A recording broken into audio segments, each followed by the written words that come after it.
So here, I just made a profit of $130 minus the trading loss na nangyari kanina, which is around $20 to $30. And right as of the moment, I got $100 already. Hi everyone! Ipapakita ko sa inyo kung paano nga ba ako nagtitrade in a day-to-day basis. And we will start from the bottom, na kung saan, bago ako umupo dito sa trading desktop or trading setup war mode area ko, is I have my trading strategy system. Kayo nang bahala mag-check lahat niyan. Nandiyan na sa video. Ayan. So if you can see guys, meron akong pina-follow na system dito. These are the rules na dapat kong ginagawa. Stage 1 is command your morning. Ito yung before ako umupo sa trading journey or trading setup ko. And then of course, meron akong loading up your ammo, pre-session, open session, and post-session. Kayo nang bahala kung gusto nyong kopyahin yan. I just wanna help you guys na maging future profitable trader and build your own trading strategy system. Anyways, let's move forward for the trading journey. And replay nga lang pala to, I will just show you kung paano ko ginawa yung trading ko kanina, which I take some profit of $100 and kung paano rin ako nag-loss ng around $20 to $30 for today's trade. Okay, for today's trade, nagtitrade nga pala ako from 9:30 p.m. to 4 a.m. in the morning. The reason for that is I have New York market session sa 9:30 p.m. Manila time hanggang 4 a.m. in the morning. At sobrang taas ng volume doon, so you need to consider that as well. So now, before ako pumasok sa trading or tumingin ng data, okay, chine-check ko muna ang 4 hours daily bias and 1 hour bias ng coin or token na ititrade ko. Of course, trading starts kung paano ka or ano ang token na ititrade mo. The higher the volume of trading, much better, much volatile ang market. So I choose Solana. If you can see sa daily bias or daily time frame, meron tayong ongoing Williams alligator na pababa. Ibig sabihin, puro short to. Okay. 4 hours for checking the fair value gap. Okay. Okay, we're still going down. 1 hour time frame for the trend line or breakthrough ng market, kung nasa na ba siya, kung may na-break ba siya, support and resistance, you can check it sa 1 hour time frame. Sa 15-minute time frame naman, you can check dito kung ano yung trend ng market and some confirmation. As we can see right here, meron tayong neutral candle wick here at going up, coming from this 9:30 or 9:15 p.m. Okay, let's start this replay kanina. Ayan. What just happened here is, as we can see, naglagay ako ng, this is just a scenario sa kung anong nangyari kanina, kung ano yung ginawa ko. So, I can see a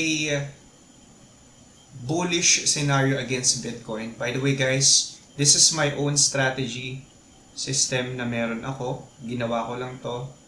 And I seek an assistance from AI yan. Kung Cryptoshua Pro Class, if you want or need this, I can give it to you guys. Wala namang problema doon. But you still need to study this indicator. By the way, I am using 3 big indicators. Number 1, Williams alligator, which is ito. Number 2 is the better RSI, ang nasa taas. And of course, number 3 is my own trading journey indicator, which is Solana versus the Bitcoin ito. So, makikita natin kung gaano kalakas si Solana versus Bitcoin.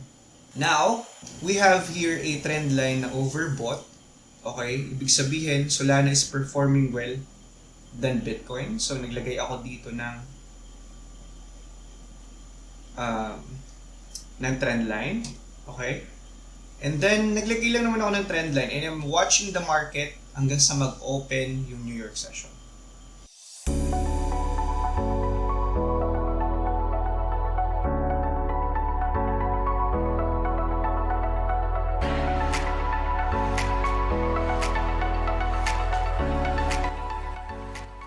Okay, as we can see from here, na-break ni New York session yung trend line na pababa or bearish trend line.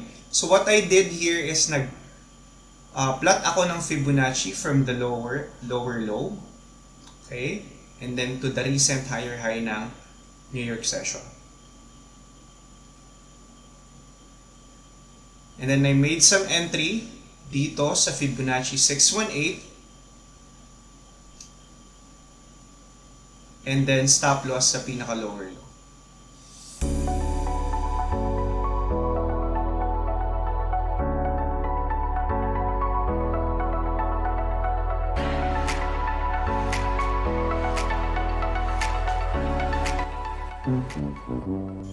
Okay, what just happened here guys is na-liquidate ako for $30 and I will show it to you right now.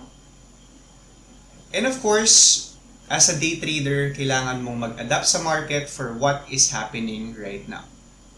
So ang ginawa ko, I erased this. Okay, tinanggal ko lahat ng mga indicators and drawings na nandyan.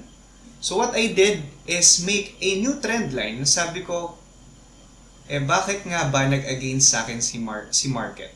Okay. What I did is nag-trend line na naman ako. Okay? And I just realized na merong bearish trend line na naganap right as of the moment na New York session time. So what I did here is nag-entry ako ng short coming from here. And then, punta ako ng support line dito sa